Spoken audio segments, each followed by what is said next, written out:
سلامونه وخت مو په خیر. ولسمشر غني په یو ویډیويي پیغام کې اعلان وکړ چې د لا زیاتې بې ثباتۍ تاوتریخوالي او د خلکو بې ځایه کېدو د مخنیوي په خاطر سلا مشورې پیل شوې دي. هغه وایي د یو تاریخي رسالت په توګه هڅه کوي چې د افغانستان پر خلکو تحمیل شوې جګړه د بې ګناه خلکو د وژنې او د عامه تاسیساتو ویجاړېدو سبب نشي.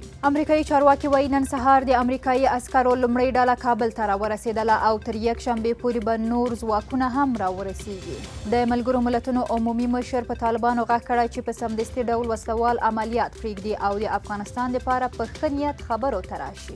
کاناډا 100,000 نویو افغان کډوالو د قبلولو اعلان وکړ. د کاناډا حکومت اعلان کړی چې د طالبانو له ګواښ سره مخامخ شاوخوا 100,000 افغان کډوال په خپل هیواد کې مني.